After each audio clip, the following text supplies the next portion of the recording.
And it's just a blessing for me and many others that get it right at our door every day faithfully. Rain or shine, they're there.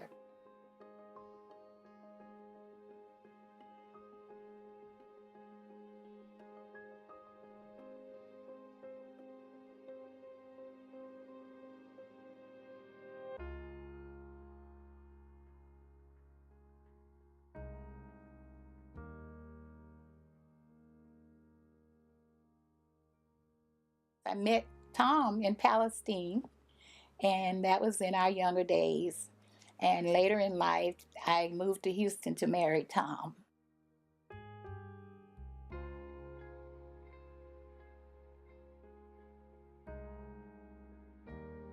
Let's see, we were married in December, on December 25th. And that was Christmas on the evening, in the evening. I've been living here approximately 3 years.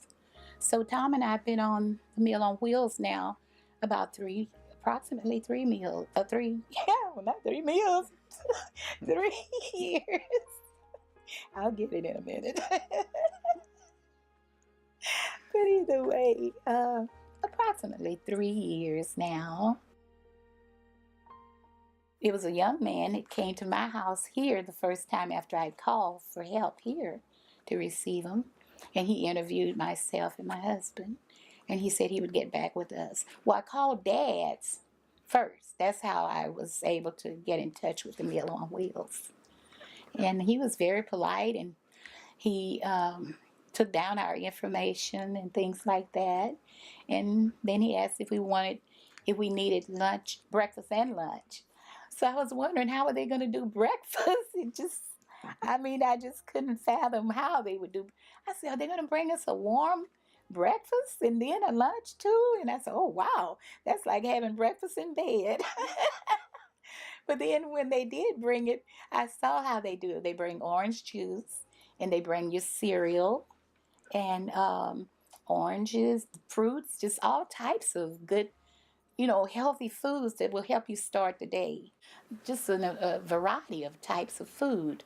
It's not like you can say, okay, why do they keep giving us this, the same old thing? We get a variety.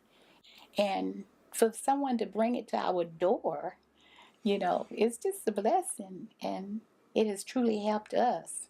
So we have a team of people that go out and evaluate to make sure that our seniors qualify to receive the meals, because they do have to be over the age of 60 and homebound. So we have that team of people that go out. Then we also have staff in the office where they handle customer service, so any client complaints or concerns. And then we have a client intake specialist that handles all of the calls for people that want to enroll in Meals on Wheels. And additionally, we have a team that handles all of the billing, makes sure that all of our drivers are going out on routes, that the seniors are receiving their meals. And then we've got a whole team of drivers downstairs. So there's about 50 drivers that go out to deliver all of the meals.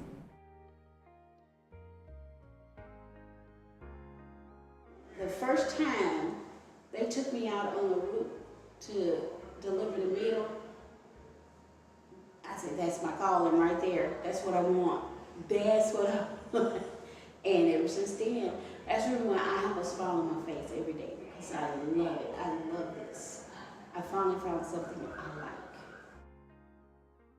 Our drivers are sort of the eyes and ears of our entire operation, because they're the ones that see the clients every single day. So they know if Miss Jones fell down yesterday and she's got a really big bruise and she really should have gone to the hospital, or if someone left the gas on. So it's our drivers that see that every single day when they're delivering the meals, and they bring that information back to me and then I help to address it.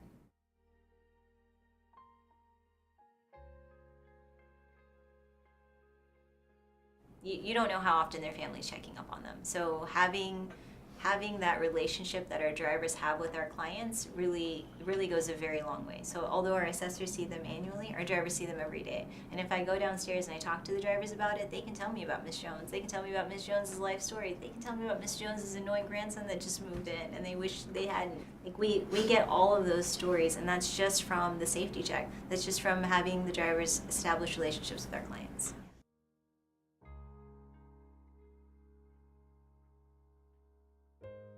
My heart goes out to them. I just love them, man.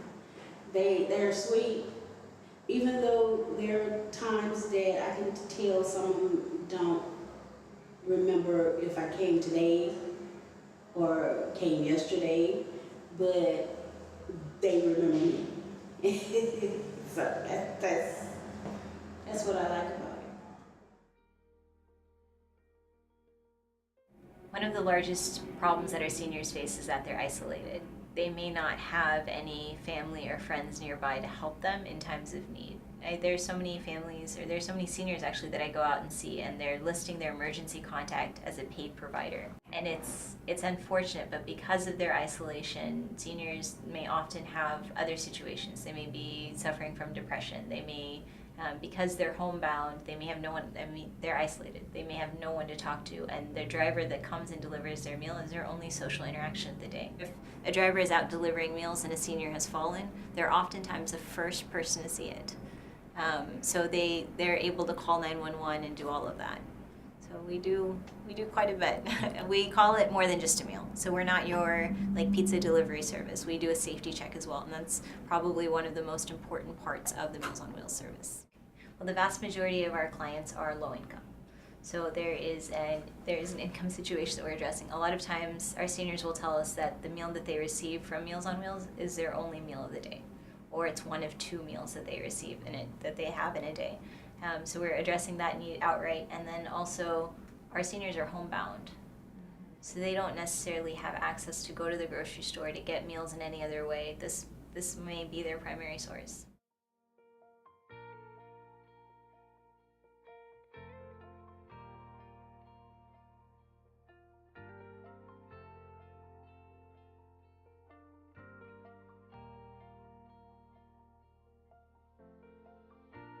I started out working in factories in Chicago. I lived in Chicago for 8 years.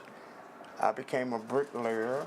I became a contractor. I worked in Washington, Maryland, Louisiana, Oklahoma, everywhere. And my primary profession was a bricklayer. And that's what I did. I love to travel. I love to build things, and that's what I did. Until I got hurt here in Houston, and I couldn't work anymore, so here I am.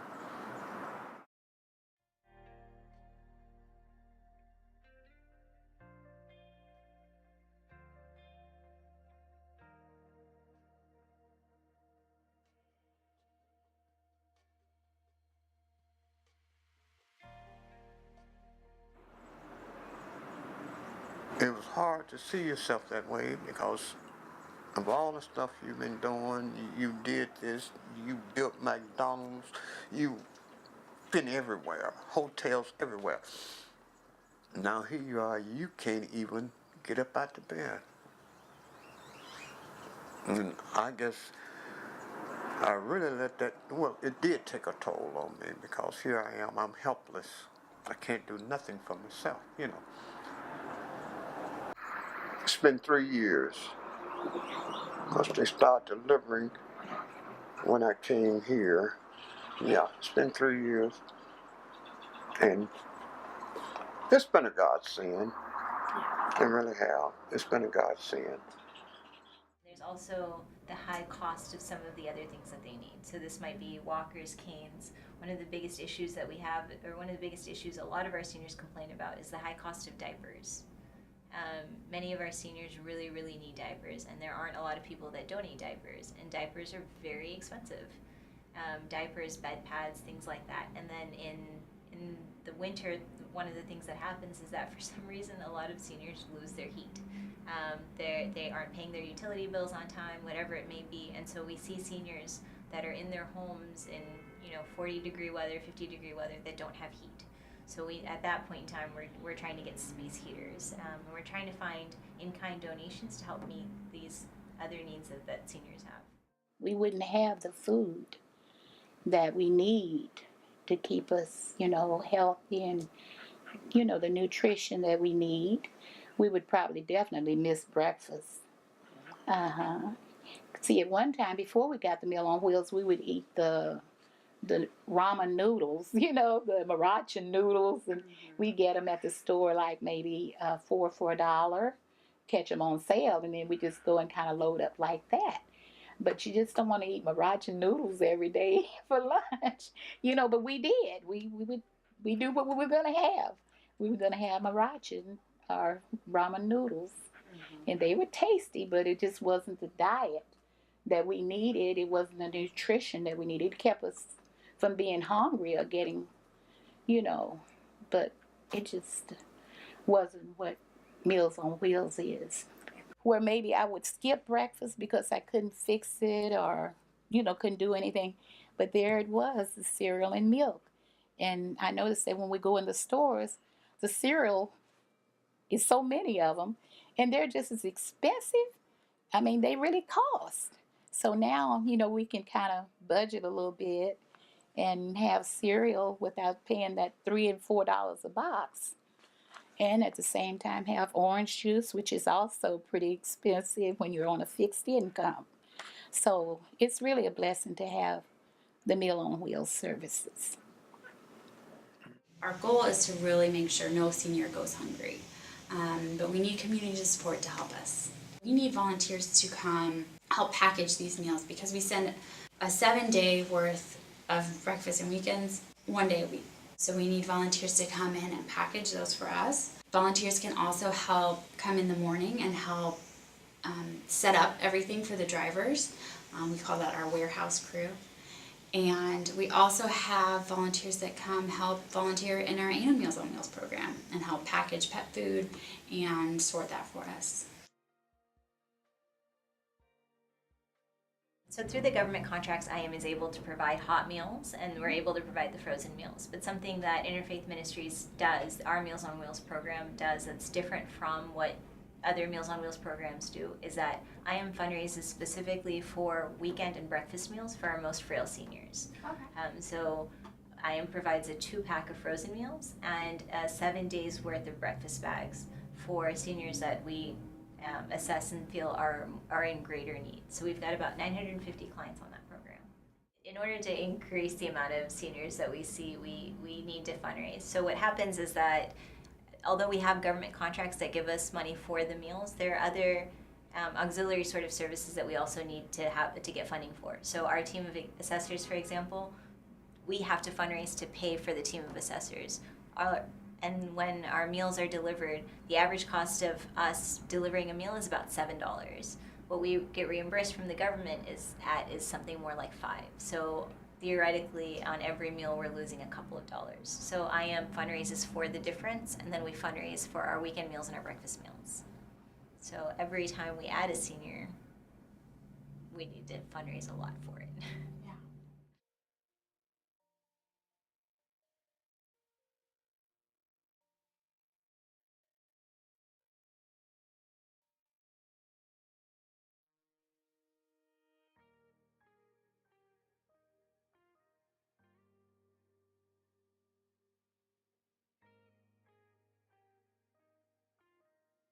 The donations that we receive that will go straight to our seniors, we're constantly out fundraising.